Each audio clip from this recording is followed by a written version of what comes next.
శ్రేయకాంతాయ కళ్యాణ నిధయే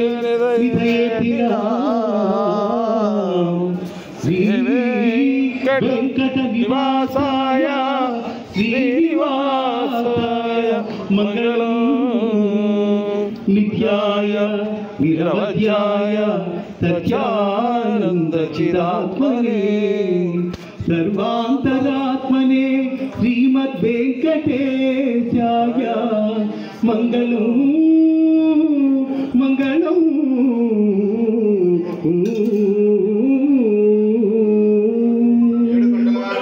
వెంకటరమణ గోవింద. జందెపు ముత్యపు సరళహారముల చందన గంధికి చాంగుఫల జందెపు ముత్యపు సరళహారముల చందన గంధికి చాంగుఫల విందై వెంకట విభువన చినతన సంధి దండలకు చాంగుఫల విందై వెంకట విభువన చినతన సంధి దండలకు చాంగు చక్కని తల్లికి చాంగుబల తన చక్కెర మోవికి చాంగుబల చక్కని తల్లికి చాంగుబల చక్కని తల్లికి చాంగుబల తన చక్కెర మోవికి చాంగుబల చక్కని తల్లికి చాంగు. అల్లదివో శ్రీ హరివాసమో అదివో అల్లదివో శ్రీ హరివాసమో 10,000 చేజుల పడగలమయమో అదివో అల్లదివో శ్రీ హరివాసమో 10,000 చేజుల పడగలమయమో అదివో అల్లదివో శ్రీ హరివాసమో అదే వెంకటాచలమతిలో నతము అదివో బ్రహ్మాదులకు రూపము అదే వెంకటాచలమతిలో నతము అదివో బ్రహ్మాదులకు రూపము అదివో నిత్య నివాసమఖిలమునులకు అదివో నిత్య నివాస మఖిలము కురియగ ఆడినది అలరులు కురియగ ఆడినది అలకల పులుపుల అలమేల్మంగ అలకల పులుపుల అలమేల్మంగ అలరులు కురియగ ఆడినది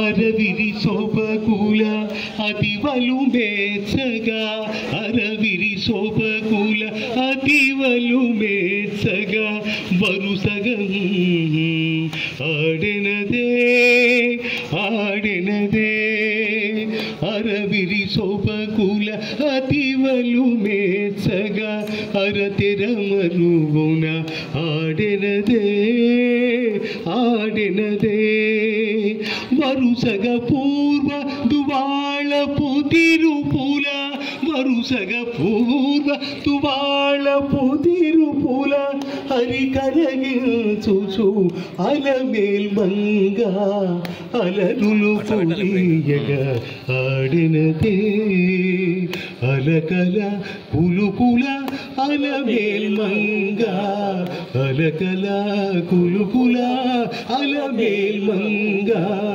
అలరులు కురియగ ఆడినదే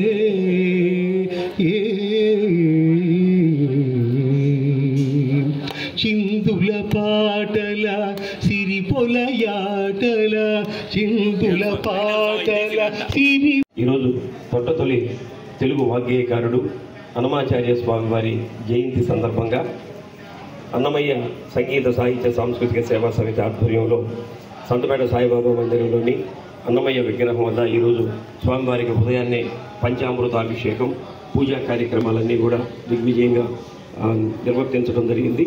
ముఖ్యంగా అన్నమయ్య 32,000 సంకీర్తనలు రచించి స్వామివారి యొక్క పాదాలకి సమర్పించి ఆయన జీవితాన్ని చరితార్థం చేసుకున్నటువంటి ఒక మహోన్నతమైనటువంటి భాగవత మూర్తి అన్నమయ్య. స్వామివారిలో ఐక్యం అయిపోవాలంటే కలో వెంకటనాయక, ఈ కలియుగంలో వెంకటేశ్వర నామానికి మించినటువంటి నామం లేదని విశ్వసించి అనేకమైనటువంటి కృతులన్నీ స్వామివారి మీద రచించి మనకు అందించాడు. నిన్నే మనం నృసింహస్వామి వారి యొక్క జయంతిని కూడా మనం జరుపుకున్నాం. నృసింహస్వామి వారి మీద కూడా అనేకమైనటువంటి సంకీర్తనలు అన్నమయ్య రచించినట్లు మనకి చరిత్రలో తెలుస్తుంది.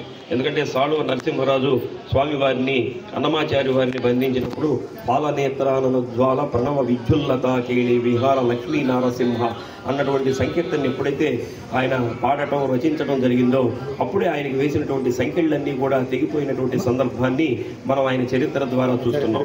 ఇటువంటి వాగ్గేయకారులు, ఇటువంటి భాగవతోత్తముల యొక్క మార్గంలో మనం కూడా వారు చూపించినటువంటి మార్గాన్ని మనం కనుక అనుసరించినట్లయితే ఒక పక్క వెంకటేశ్వర స్వామి వారిని దర్శనం చేసుకునేటువంటి భాగ్యం అన్నమయ్య మనకు కల్పించాడు. రాముల వారిని దర్శనం చేసుకునేటటువంటి భాగ్యాన్ని ఒక త్యాగరాజస్వామి, ఒక రామదాసు వీళ్ళందరూ కూడా కల్పించారు. ఒక సుబ్రహ్మణ్యేశ్వర స్వామి వారిని దర్శించుకునేటటువంటి భాగ్యాన్ని ముత్తుస్వామి దీక్షితులు స్వామి వారి లాంటి వారు మనకి అందించారంటే నాదోపాసన ద్వారా ఆ దైవాన్ని చేరవచ్చు అన్నటువంటి మార్గాన్ని చూపించినటువంటి వాగ్గేయకారులు వీరంతా. ఈరోజు అన్నమయ్య జయంతి వేడుకల్లో మనందరం కూడా పాల్గొంటాం. మనందరి పూర్వజన్మ సుకృతం. వెంకటేశ్వర స్వామి వారి ఆశీస్సులు కన్నా అన్నమయ్య మనం ఆరాధన చేస్తే వెంకటేశ్వర స్వామి వారికి అంత ఆనందం. ఎందుకంటే ఆయన మీద అసంఖ్యాకమైనటువంటి రచనలు చేశాడు కాబట్టి అటువంటి అన్నమయ్య యొక్క ఆశీస్సులు మనందరి మీద కూడా ఉండాలని కోరుకుంటూ ఓం నమో. తొట్టతొలి తెలుగు వాగ్గేయకారుడు, ద్రావిడాగమ సార్వభౌముడు, హరి సంకీర్తనాచార్యుడిగా పేరుగాంచినటువంటి శ్రీ తాళ్లపాక అన్నమయ్య 617వ జయంతి కార్యక్రమాన్ని ఈ రోజున శ్రీ తాళ్లపాక అన్నమాచార్య సేవా సమితి ఆధ్వర్యంలో స్థానిక సత్యపేట షిరిడి సాయిబాబా మందిరంలో వేయించేసినటువంటి అన్నమాచార్య విగ్రహ సన్నిధి యందు అత్యంత వైభవపేతంగా జరపడం జరిగింది. అయితే ఈ తాళ్లపాక అన్నమాచార్య స్వామి వారు భక్తులకు భక్తి మార్గం ద్వారా కలియుగ వరదుడైనటువంటి వెంకటేశ్వర స్వామి వారి సన్నిధిని ఏ విధంగా చేరాలి, జన్మరాహిత్యమైనటువంటి మోక్షాన్ని ఏ విధంగా పొందాలనేటువంటి భావాన్ని 32,000 సంకీర్తనలో లోకానికి తెలియజెప్పినటువంటి పరమ భాగవతోత్తముడే శ్రీ తాళ్లపాక అన్నమయ్య. ఈ మహానుభావుడు కేవలము భక్తి భావంతో మాత్రమే కాకుండా సామాజిక పరంగా ఉన్నటువంటి అంటరానితనము, అస్పృశ్యత తదితర అంశాల మీద ఒక సామాజిక దార్శనికతో పోరాడినటువంటి చైతన్యమూర్తి. ఈ రోజున భారత స్వాతంత్ర సంగ్రామాన్ని తలపింపజేసినటువంటి మరొక ఆపరేషన్ సింధూర్లో కూడా మన విజయాన్ని చేకూర్చినటువంటి ఆ వెంకటేశ్వర స్వామి వారికి, వీర జవాన్లందరికీ కూడా వెంకటేశ్వర స్వామి వారి తరఫున, అన్నమాచార్య స్వామి వారి తరఫున శుభాకాంక్షలు తెలియజేసుకుంటూ జై అన్నమయ్య, జై జై అన్నమయ్య.